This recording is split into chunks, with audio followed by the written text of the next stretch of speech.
Chief minister Revanth Reddy ने सिकंदराबाद के parade ground पर तेलंगाना यौम तासीस के सिलसिले में मुनक्कदा तकरीब में शिरकत की। इस मौके पर रेवंत रेड्डी ने कौमी परचम की नकाबकुशाई की।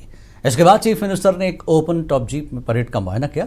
बाद अज़ां पुलिस फोर्स और तलबा के एक मार्च पास्ट का एहतमाम किया गया। परेड ग्राउंड पर मुनक्कदा तकरीब में कांग्रेस सदर महेश कुमार गौड़ भी मौजूद रहे।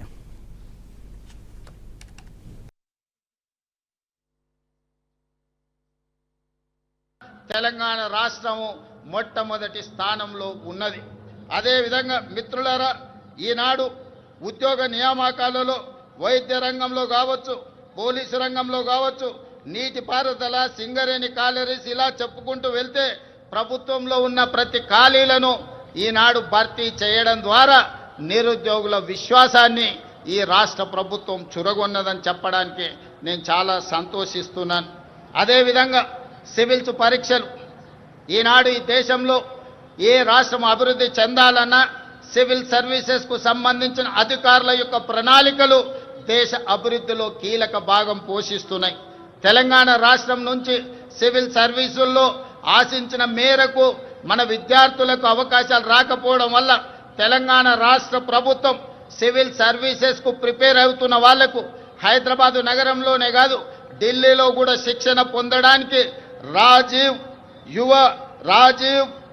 యువ వికాసాన్ని అందించడం ద్వారా సివిల్ సర్వీసెస్ ప్రిలిమ్స్కి ఎన్నికైన వాళ్లకు ₹1,00,000, మెయిన్ పరీక్షలకు ఎన్నికైన వాళ్లకు ₹1,00,000 ఆర్థిక సహాయాన్ని అందించడం ద్వారా ఈనాడు దేశంలోనే మన విద్యార్థులు అత్యధికంగా సివిల్ సర్వీసెస్కి ఈరోజు ఎన్నిక కాబడ్డారని చెప్పడానికి నేను సంతోషిస్తున్నాను। అదేవిధంగా యంగ్ ఇండియా స్కిల్స్ యూనివర్సిటీ और तेलंगाना यौम तासीस के मौके पर वज़ीर आला रेवंत रेड्डी ने रियासत की तरक्की, कामयाबियों, मुस्तकबिल के मनसूबों का खाका पेश किया और उन्होंने अपनी हुकूमत के फलाही इक़दामात पर रोशनी डालते हुए ख़वातीन की खुद मुख्तारी, किसानों के कर्ज माफ़ी, मुफ्त में बरक़ी, तालीम और सेहत आमा के बुनियादी ढांचे की बेहतरी को अपनी तरजीहात करार दिया।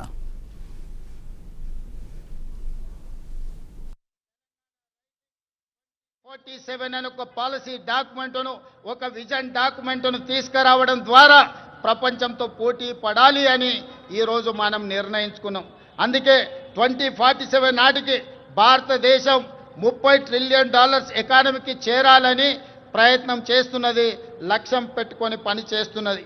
మరి భారతదేశం ప్రభుత్వం $30 ట్రిలియన్ ఎకానమీని ఈ రోజు దృష్టిలో పెట్టుకొని ప్రణాళికలు చేసుకుంటే తెలంగాణ రాష్ట్ర ప్రభుత్వం అందులో భాగస్వామి కావాలి, అగ్రభాగాన నిలబడాలి అని తెలంగాణ రైజింగ్ 2047 పాలసీ డాక్యుమెంట్ తీసుకొచ్చినాం।